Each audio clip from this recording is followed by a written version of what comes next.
Hi viewers, I'm Purple Celery. Welcome to my channel. Today I'm going to be reviewing Lucky Day, which is episode 4 of season 2/series 15 of Doctor Who. So I was confused by this episode. I wasn't confused about the plot or the story. I was more confused about why we were getting this episode. Because Lucky Day is a Doctor-lite episode.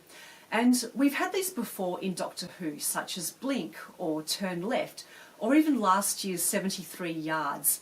But not only is Lucky Day a Doctor-lite episode, it also brings back a former companion, Ruby Sunday.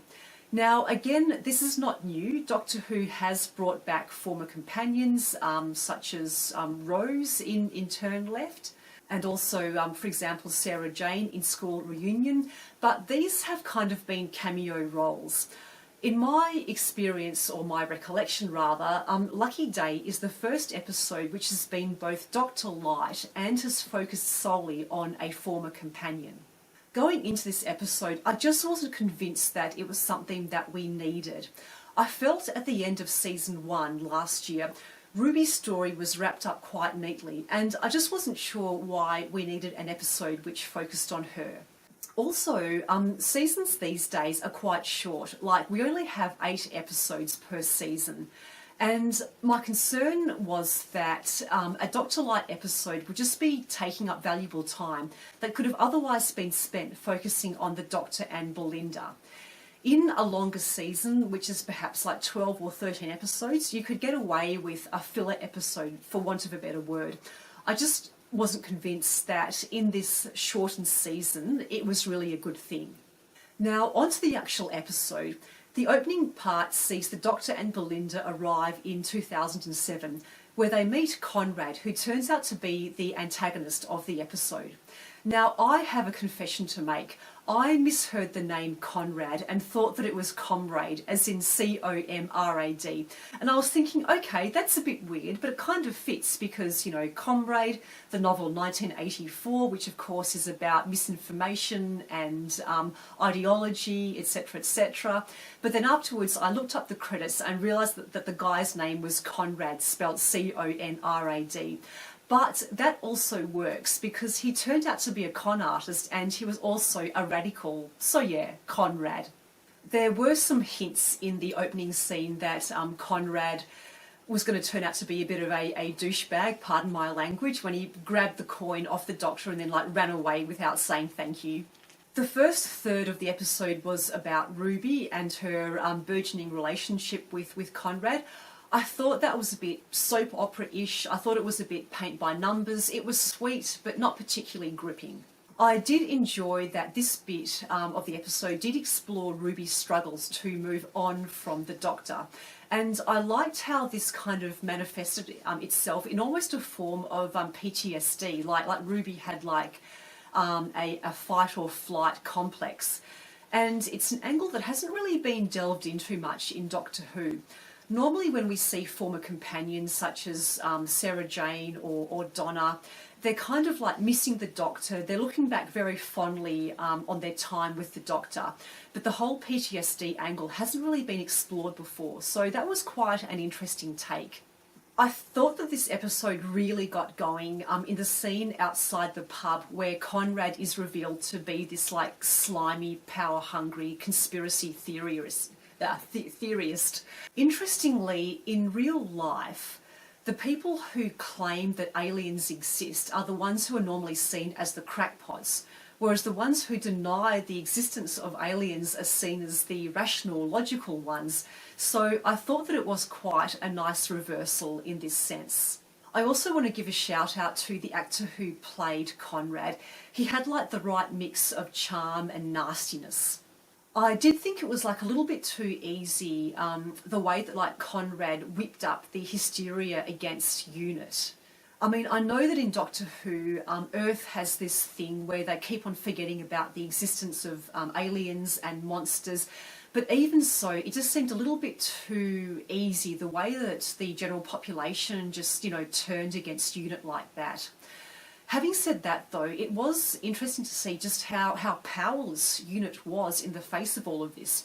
I mean, this is like a really, really sophisticated, massive organisation who have like, fought battles. They fought aliens. They have like all this cool weaponry and technology. And yet the one thing that they didn't know how to handle was, how to turn around the tide of public opinion.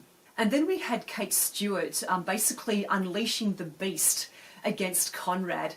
It did make me wonder just how personal this was, because normally she's such a cool and calm and collected character, but then Conrad just goes and insults her dad, and then she goes a bit ballistic. So yeah, I did think that her unlocking the cage and then like releasing the Shreek, I think it was called. Yeah, it just seemed quite personal. I also wondered if Ruby hadn't intervened to save Conrad, whether Kate just would have let the Shreek just get him. And then we had the final confrontation between Conrad and the Doctor. We can see that Conrad hasn't been humbled by his experience. He's still arrogant, he's still smarmy, which I guess is often par for the course with these sorts of, ego-driven, power-hungry people. Interestingly, it was implied that Conrad's behaviour stemmed from his sense of entitlement, like he was obviously quite wealthy. He also had like a contentious relationship with his mum. I think he mentioned, or it was mentioned somewhere, that she basically ignored him. She was quite unkind to him, like at the start of the episode. So it's implied that those factors sort of, made him who he was today. But I also think that perhaps an underlying reason was that Conrad felt rejected by the Doctor, because he met the Doctor as a young boy, and then the Doctor kind of left and like never came back for him, never invited him to become a companion, etc., etc. So yeah, I do wonder just how much of Conrad's motivation did stem from this like underlying sense of rejection. And then we had a really intriguing part at the end where Mrs. Flood made an appearance. She released Conrad from the jail cell, and she called herself the governess, which makes me think even more that like perhaps Mrs. Flood is a time lady, because we know how much Time Lords and Time Ladies love their titles like the Doctor, the Master, the Corsair, and now we have the governess. So yeah, I do think more than ever that Mrs. Flood could be a time lady. So all in all, I actually don't know how to score this episode. Looking at it in isolation, it was good. I'd probably give it like a 7.5 or an 8 out of 10. It was interesting, it was engaging, it had some really decent commentary on, misinformation, truth and lies, the damage that these power-hungry individuals can do by whipping up public opinion against, institutions who are just trying to do the right thing. So yeah, look, in isolation, a good episode, but in the broader narrative, I just don't know that it really fits. In some ways, I think this episode would have worked really well as a special, or maybe even like a prequel to like season 2. For example, if they just sort of like put it at the very start of season 2 and then had like the normal 8-run episode of season 2 with like the Doctor and Belinda as per usual. So yeah, I just don't know really how I feel at this stage about the episode overall.